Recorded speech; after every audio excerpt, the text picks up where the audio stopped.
Mani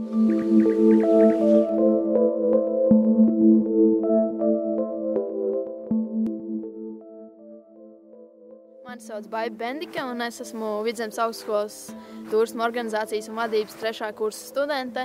Taču mana papildu nodarbošanās ir biatlons, un es esmu Latvijas sieviešu biatlona izlases dalībniece. Biatlonā es trenējos jau šķiet vairāk kā 10 gadus, sāku aptuveni 12 gados, taču slēpot sāku jau no kādiem 4 gadiem. Kāpēc tieši biatlons? Bija tā, ka mans tētis kādreiz arī pāris gadus trenējās biatlonā, un tad viņa treneris zvanīja un meklēja jaunus dalībniekus, ko sporta skolā nokomplektēt grupu. Tā mēs ar brāli pamazām sākām piedalīties kādās nometnēs. Man ļoti iepatikās šis sporta veids. Mana galvenā treniņu vieta ir Priekuļu biatlona bāze, kuras pavadu ļoti daudz savu dzīvi praktiski. Jā, taču vasarā arī, lai mainītu apstākļus, tad mēs trenējamies arī citās Latvijas bāzēs, gan Madonā, gan Alūksnē. Tāpat braucam arī uz Igauniju, uz Otepu, kur ir ļoti laba bāze. Latvijā īsumā tagad arvien mazāk un mazāk biatlonisti paliek.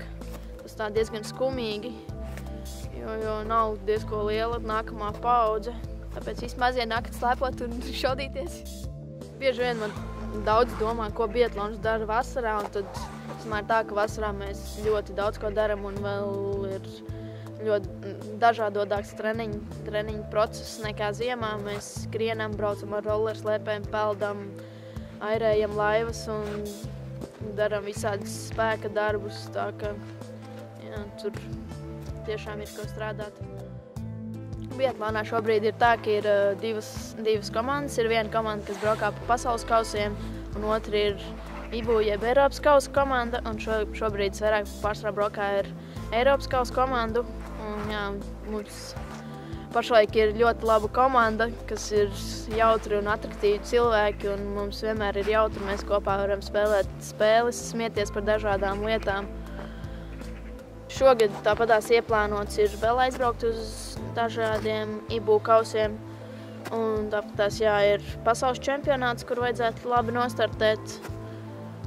Taču jā, nākotnē tuvojās, protams, Soči olimpiāda, kur gribētos tikt. Bet jā, to laiks rādīs, kā forma veidosies vai būs labāk, jo ticamāk meitenēm būs tikai viena vieta, tāpēc būs tomēr konkurence starp visām biatlonistēm, kas mēs šobrīd trenējamies. Bet, ja netikšu Sočiem, tad, protams, paliek vēl nākamā olimpiāda 2018. gadā. Biatlons īstenībā ir viens no aizraujošākajiem sporta veidiem ziemas, tāpēc man arī viņš ļoti patīk, jo tur slēpo pa distanci. Tad, pieņemsim, ja nebūtu šaušana, tad tas vairs nebūtu interesanti, jo nekas nemainās.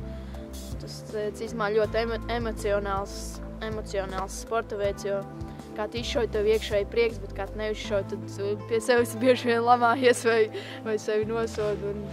Jā, sanāk ļoti liela cīņa ar sevi tajā pašā laikā un koncentrēšanās. Tas man vienkārši ļoti gudrs sporta veids.